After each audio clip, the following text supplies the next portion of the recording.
दोस्तों, जानिसार अख्तर का एक शेर है, हमारे शहर में बेचेहरा लोग बसते हैं, कभी कभी कोई चेहरा नजर आता है। कहने का मतलब है कि दुनिया में तमाम लोग उलझनों और मुश्किलों के बीच अपनी जिंदगी जीते हैं। उनमें से कई लोग लगातार सफलता की सीढ़ियां भी चढ़ते चले जाते हैं, या कम से कम दुनिया की नजरों में तो सफल कहे ही जाते हैं। पर दोस्तों, हमें कुछ लोग ही ऐसे मिलते हैं जो बदलते दौर के साथ न केवल कदम से कदम मिलाकर चलते हैं, बल्कि उस बदलाव को बखूबी पढ़ना और समझना भी जानते हैं। गुजरता वक्त उनके लिए महज यादें संजोने का जरिया नहीं है, बल्कि आगे आने वाले समय और मौके की नजाकत को समझने का एक माध्यम भी है। हिम्मत, इल्म, अदब और ईमानदारी उनके लिए महज किताबों के पन्नों में दिखने वाले खूबसूरत अल्फाज नहीं हैं, बल्कि जिंदगी को बेहतर बनाने के तरीके हैं। पुरस्कार और सम्मान बेशक उन्हें खुशियां देते हैं, पर वहीं वे उन किताबों को और बेहतर करने की चुनौती देने वाली सौगात मानते हैं। तो आइए दोस्तों, आज हम आपकी मुलाकात एक ऐसी ही शख्सियत से कराते हैं जो किसी परिचय की मोहताज तो नहीं, पर दुनिया उन्हें पद्मश्री अख्तरुल वासी के नाम से जानती है।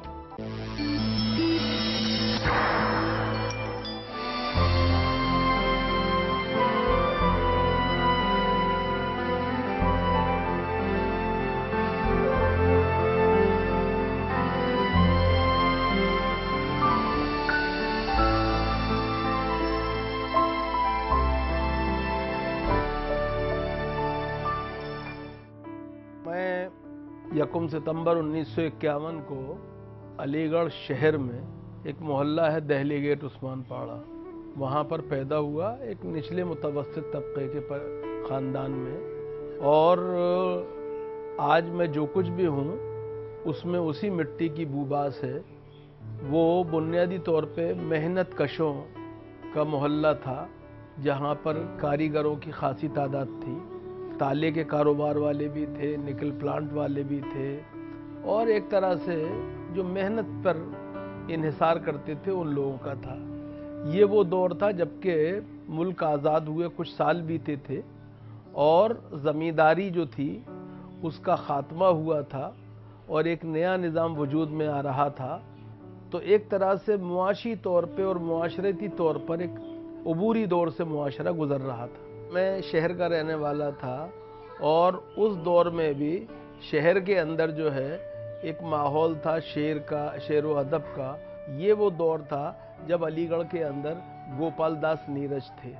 ये वो दौर था जब उर्दू शायरी का एक ऐसा चलन शहर के अंदर भी था, जहाँ पर मुख्तार हाशमी साहब, मेरे वालिद हैरत बिन वाहिद साहब, हकीम अब्दुल हमीद जादिब साहब, कबाब अली गेरियन साहब, और इसके अलावा अंजुम मीनाई साहब, अमानुल्लाह असीर साहब, शब्बर साहब, ऐसे बहुत से, गौस मोहम्मद गौसी साहब, एक पूरी क्या मैं कहकशा थी, बिस्मिल अंसारी थे और शफक साहब थे। गरज ये कि जमुना प्रसाद राही आज भी हैं। ये तमाम लोग थे जिनका के दौर दौरा था। और साथ में हम जिस मोहल्ले में रहते थे वहीं हमारे घर के करीब ही उस ज़माने में बुलबुल हिंद हबीब पेंटर कव्वाल रहा करते थे, जिनका बड़ा नाम था, बड़ी शोहरत थी। और ये कि उनका कलाम सुनने के लिए डॉक्टर राधा कृष्णन, डॉक्टर जाकिर हुसैन, पंडित जवाहरलाल नेहरू, बख्शी गुलाम मोहम्मद जैसे लोग कि हमें बेताब रहा करते थे। गरज एक पूरी, जिसे मैंने कहना चाहिए कि इल्मो अदब और तालीम और मजहब, कौन सा ऐसा मैदान था जिसमें गैर मामूली लोग ना हो। और अलीगढ़ के अंदर आज भी ज़ाहिरी बात है कि वो तमाम बासलाहियत लोग मौजूद हैं, ऐसे लोग मौजूद हैं। हमारा उनसे रिश्ता अब उस कदर मजबूत ना हो, चूँकि बहरहाल हमें अलीगढ़ छोड़े हुए अब तकरीबन एक 33 साल से ज़्यादा का अरसा हो गया लगातार। लेकिन यह कि अलीगढ़ की अपनी खूबियाँ तो अभी भी हैं, अभी भी गोपाल दास नीरज वहाँ मौजूद तो हैं। उनका क्या में उनकी मौजूदगी ही बड़ी गनीमत चीज़ है। आज भी वहाँ पर एक शेर का और इल्म व अदब का माहौल है। लेकिन अब तरजीहात दुनिया की बदलती हैं, ज़माना बदलता है, इसलिए मैं इस बात का कायल ही नहीं हूँ कि आप मुकाबला करें अपने ज़माने का दूसरे ज़माने से और अपने ज़माने को अच्छा कहें और नए ज़माने को बुरा कहें। मैं समझता हूँ कि ज़माना अच्छा और बुरा नहीं होता, लोग अच्छे और बुरे होते हैं। और ज़िंदगी के रवैये अच्छे और बुरे होते हैं, सोच अच्छी और बुरी होती है। जिस मुआशरे में अच्छी सोच वाले दादा होते हैं वो मुआशरा ज़्यादा अच्छा होता है। और अगर आपकी शख्सियत के अंदर कोई लतीफ़ उन्सुर नहीं है तो ये आपकी अपनी कमी और ख़ामी है। तो हमेशा अच्छी चीज़ों से प्यार करना चाहिए।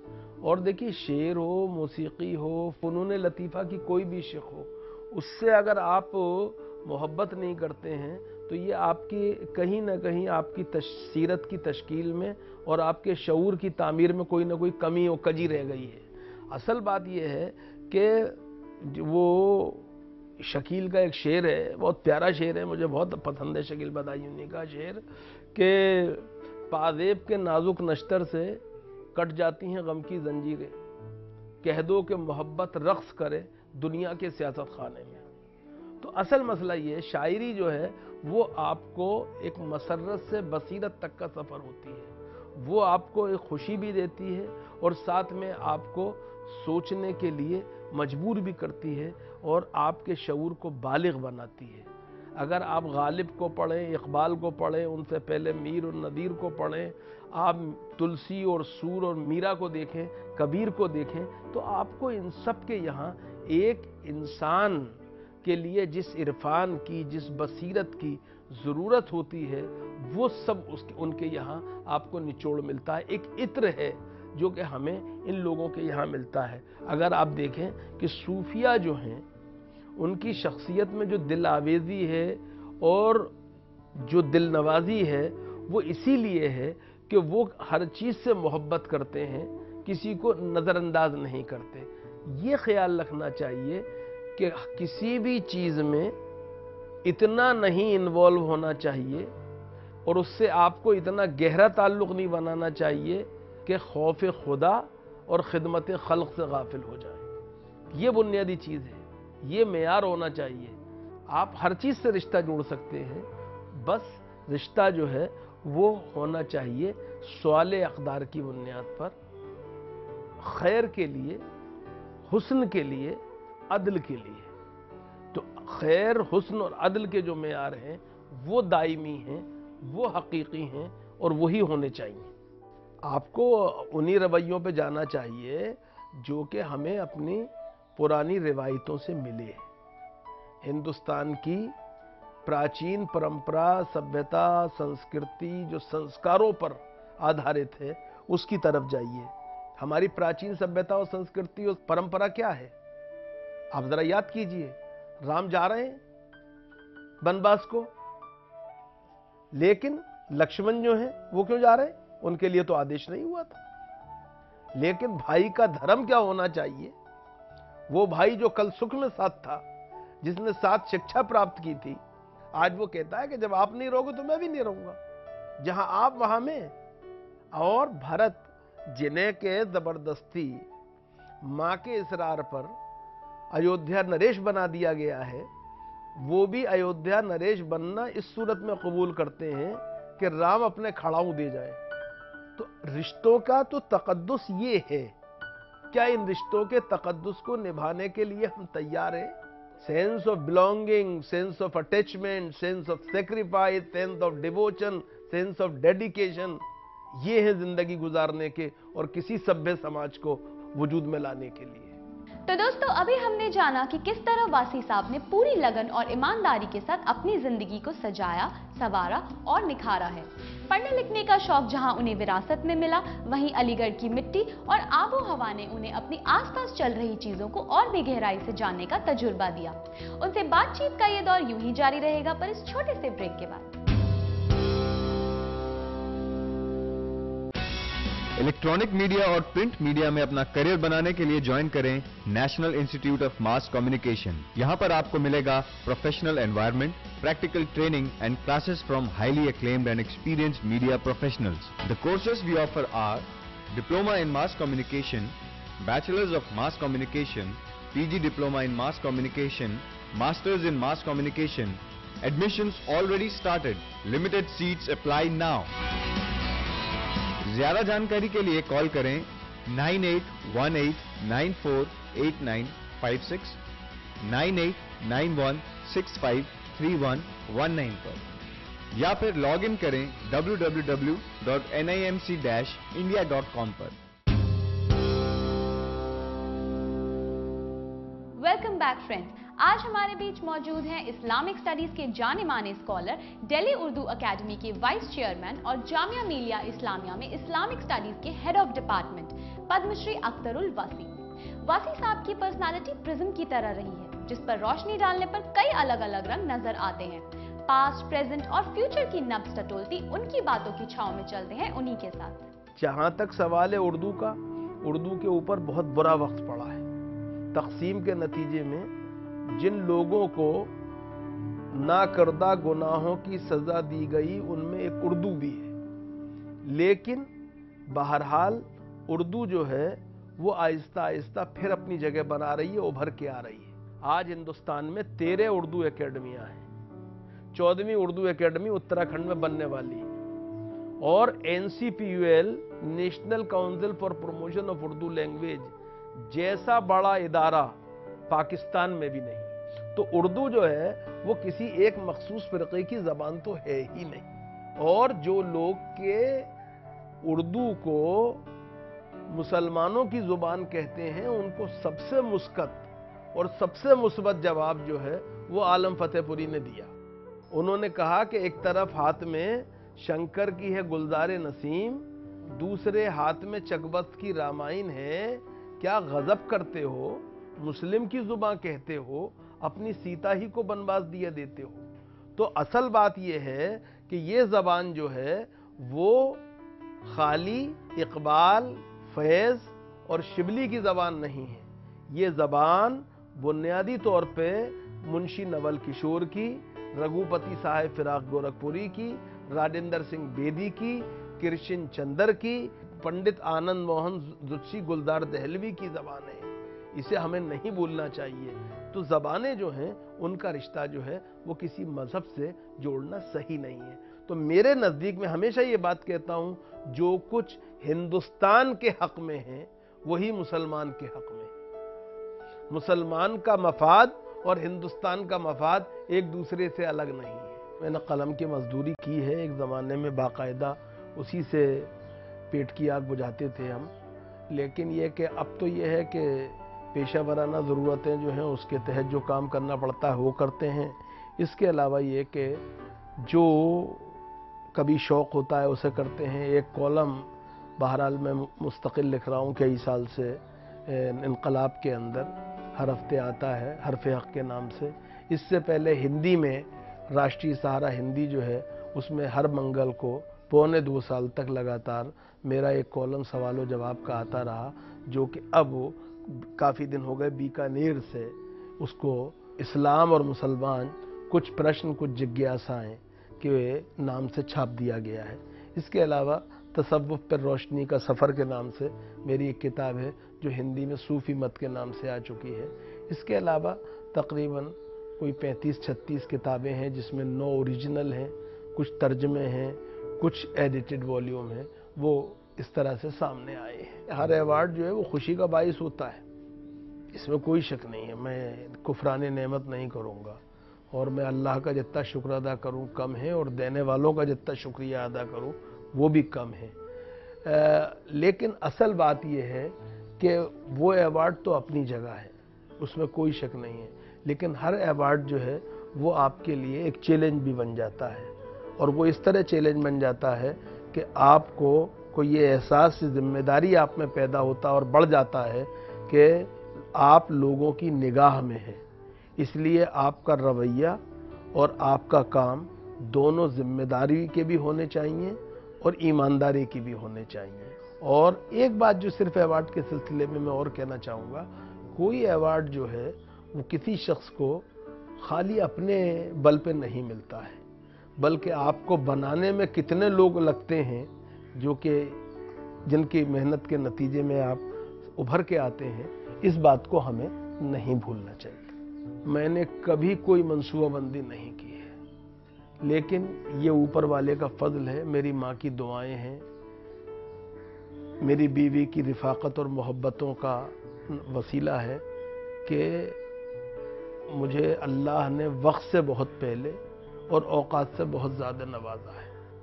और मेरा अल्लाह इस बात का गवाह है कि मैं चीज़ों के पीछे दौड़ा नहीं हूँ। बहरहाल मेरे चाहने वाले हैं, मेरे मोहब्बत करने वाले हैं, उनकी मोहब्बतों और चाहतों के नतीजे में मुझे अक्सर चीज़ें मिली हैं। मैं इस बात का हमेशा एतराफ़ करता रहूँगा। सिर्फ एक ही बात कहूँगा जो इकबाल ने कही, तू अगर मेरा नहीं बनता न बन, अपना तो बन। और अलीगढ़ के लड़कों के लिए अकबर इलाहाबादी ने, जो सर सैयद के घोर विरोधी थे, 4 मिसरे कहे थे। वो नई पीढ़ी को गांठ में बांध के रखने चाहिए।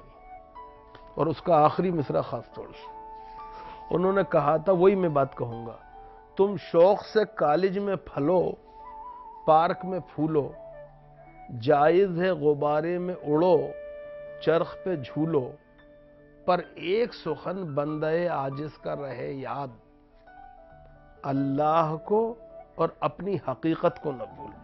तो दोस्तों, अपने दिलचस्प और बेबाक अंदाज में ये थे हमारे आज के गेस्ट, दिल्ली उर्दू अकेडमी के वाइस चेयरमैन और जामिया मिलिया इस्लामिया में इस्लामिक स्टडीज के head of department Padmashri Akhtarul Wasey. दोस्तों, हमारे यहाँ मैरिज सेरेमनीज उमंग, उत्साह और खुशियों भरी तो होती ही हैं, पर सजने, संवरने और खूबसूरत दिखने की भी खास दरकार होती है। और बात जब दुल्हन की हो तो फिर कहना ही क्या। सजने संवरने की बात आते ही दुल्हन का जिक्र तो जुबान पर आ ही जाता है।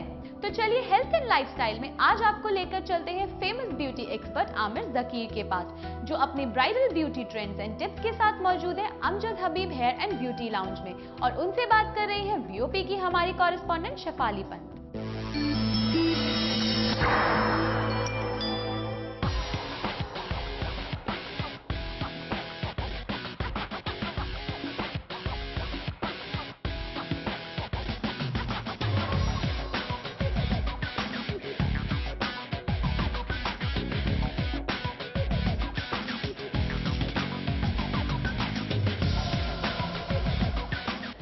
के लिए उसकी शादी बहुत स्पेशल होती है, चाहे उसकी ड्रेस हो, उसकी एक्सेसरीज हो एंड द मोस्ट इम्पोर्टेंट उसका मेकअप, वो हर चीज के लिए बहुत ज्यादा एक्साइटेड होती है।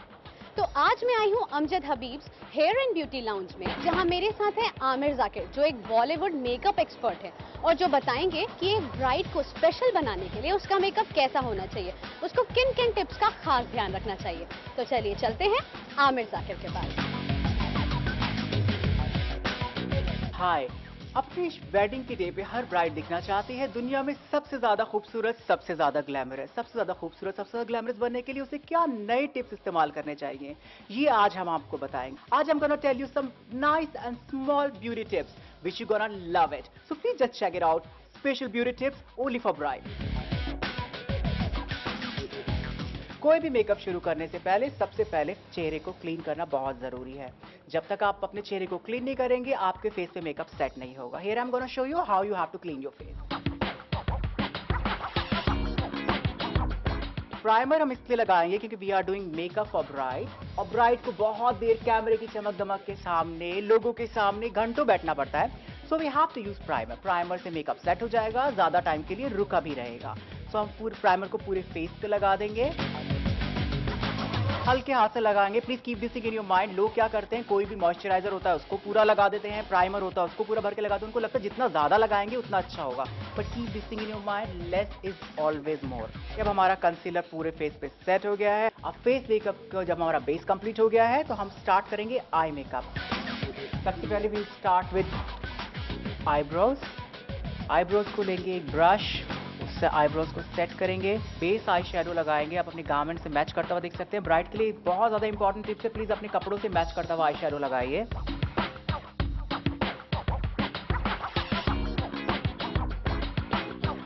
अब आई का बेस मेकअप हमने कर दिया है, उसको लगाने के बाद ही this is not very shiny, उसमें शीन ऐड करने के लिए हम थोड़ा सा सेम कलर का आई शेडो लगाएंगे। बेस आई शेडो लगाने के बाद हम आई में शीन देने के लिए गोल्डन डस्ट लगा रहे हैं। अब काजल यूज करने जा रहे हैं आप, ये कौन सा काजल आप यूज करेंगे? हम केक लाइनर यूज करने जा रहे हैं, और केक लाइनर लगाने का तरीका ये है कि ये बिल्कुल केक की तरह होता है। Now I show you cake liner कैसे लगाते हैं। छोटे छोटे स्ट्रोक्स दीजिए, बीच से स्टार्ट करिए। अब हमारा आईलाइनर कंप्लीट हो गया। अब now I will show you कि आईज के नीचे आईलाइनर कैसे लगाएंगे। आईज की जैसे आपने देखा मैंने हल्का हल्का लगाया, इससे आपका आईज का थोड़ा आई लैशेस का थोड़ा कलर चेंज हो जाएगा। बेस के बाद, लाइट बेस के बाद then you apply this mascara. अगर आपने देखा होगा मैंने आईलाइनर को पूरा आईज से बाहर निकाल दिया है, नहीं तो यूजुअली लोग राउंड बना देते हैं। Don't do that. Eye makeup complete होने के बाद will start with the lip makeup. Blusher लगाने के लिए प्लीज अपने गारमेंट से मैच करता हुआ ब्लशर देखिए। As I told you, bride is star of the evening. अब हमारा ब्लशर कंप्लीट हो गया है। अब आपका ब्राइड का मेकअप कंप्लीट हो गया है। ब्राइड के लिए सबसे ज्यादा चीज इंपॉर्टेंट रखनी चाहिए ध्यान में, उसको ये करना चाहिए। लोग क्या करते हैं, they go for some bleaching, waxing just before their wedding day. Don't go for that. At least give yourself 10-15 days. So you can see that अब ये पूरा कंप्लीट हो गया है।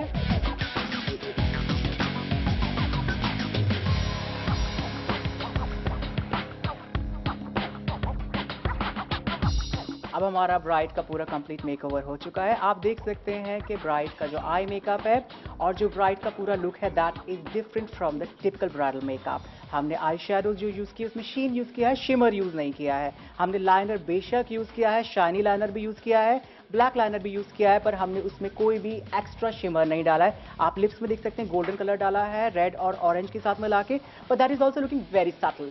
So I'm sure you're gonna take all these lovely tips and I'm sure you're gonna look beautiful and you'll shine like a star.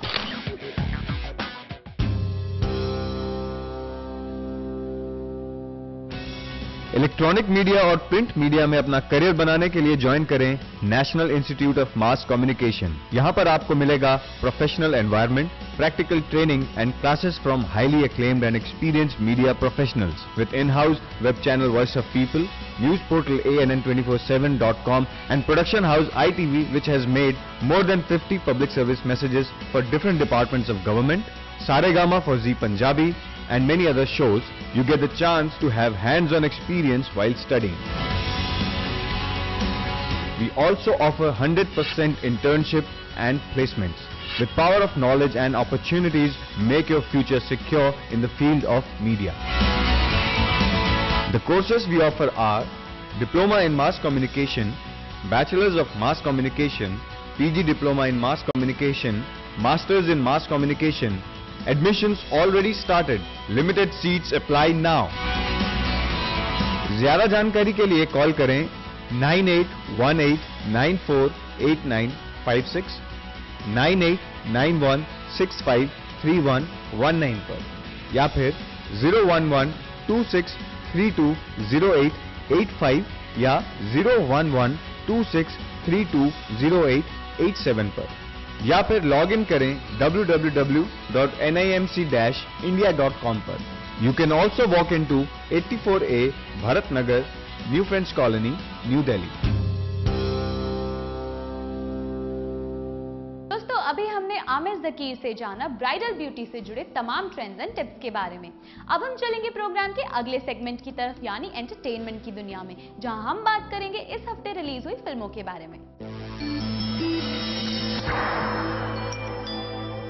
दोस्तों इस हफ्ते दो फिल्में बॉक्स ऑफिस पर अपनी किस्मत आजमाने आ रही हैं। पहली है रोहन सिप्पी की नौटंकी साला और दूसरी है दिलीप घोष की कमांडो। तो आइए पहले बात करते हैं रोहन सिप्पी की फिल्म नौटंकी साला की। विकी डोनर से धमाकेदार शुरुआत करने वाले आयुष्मान खुराना की ये दूसरी फिल्म है। दुनिया एक मंच है और हम सब इस रियल लाइफ ड्रामा के किरदार हैं। इस फिलॉसफी को ध्यान में रखकर इस फिल्म की कहानी का ताना बाना बुना गया है। थिएटर एक्टर राम परमार के किरदार में आयुष्मान ने एक बार फिर से अच्छी एक्टिंग की है। वहीं नंदनी के रोल में पूजा सल्वी भी काफी सही लगी हैं। आयुष्मान के दोस्त का रोल निभाया है कुणाल रॉय कपूर ने। लो सेल्फ एस्टीम से जूझते यंगस्टर के रूप में कुणाल ने बढ़िया परफॉर्म किया है। कुल मिलाकर कहें तो नौटंकी साला डायरेक्टर रोहन सिप्पी की पिछली फिल्मों की तुलना में काफी बेहतर नजर आई है। इस फिल्म के नाम 3 स्टार।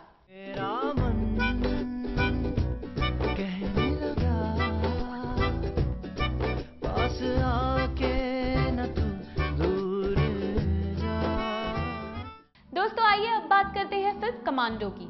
दिलीप घोष डायरेक्टेड इस फिल्म का सबसे दमदार पहलू है इसकी सांसें रोक देने वाले रियल स्टंट्स। बॉलीवुड हिस्ट्री में पहली बार किसी एक्टर ने बिना किसी एक्स्ट्रा या डमी आर्टिस्ट के खुद पूरे के पूरे एक्शन स्टंट किए हैं। एक तरफ जहां इस फिल्म से विद्युत जामवाल के रूप में एक नए एक्शन स्टार का अवतार हो रहा है, वहीं दूसरी तरफ Gangs of Wasseypur fame Jaideep Ahlawat ने भी ग्रे शेड एंटेगनिस्ट का रोल बखूबी निभाया है। फिल्म में कॉन्फ्लिक्ट की अहम वजह बनी पूजा चोपड़ा ने भी सधी हुई अदाकारी दिखाई है। फिल्म की कहानी जंगल से गुजरते एक कमांडो ट्रूप के आपसी रंजिश के इर्द गिर्द घूमती है। दिलीप घोष कमांडो के रूप में निश्चित तौर पर दर्शकों को एक thrilling, refreshing and entertaining tonic देने जा रहे हैं। हमारे हिसाब से सिनेफाइल्स को एक बार इस फिल्म का लुत्फ उठाने सिनेमाघर जरूर जाना चाहिए। इस फिल्म को हम देते हैं 3.5 स्टार्स।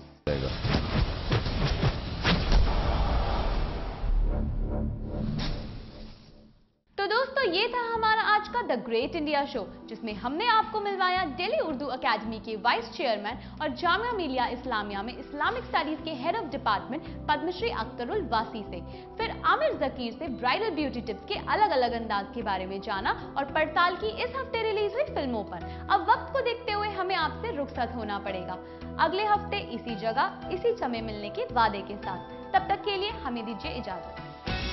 इलेक्ट्रॉनिक मीडिया और प्रिंट मीडिया में अपना करियर बनाने के लिए ज्वाइन करें national institute of mass communication. यहाँ पर आपको मिलेगा professional environment, practical training and classes from highly acclaimed and experienced media professionals. The courses we offer are Diploma in Mass Communication, Bachelors of Mass Communication, PG Diploma in Mass Communication, Masters in Mass Communication. Admissions already started. Limited seats apply now. ज्यादा जानकारी के लिए call करें 9818948956, 9891653119 पर, या फिर log in करें www.nimc-india.com पर।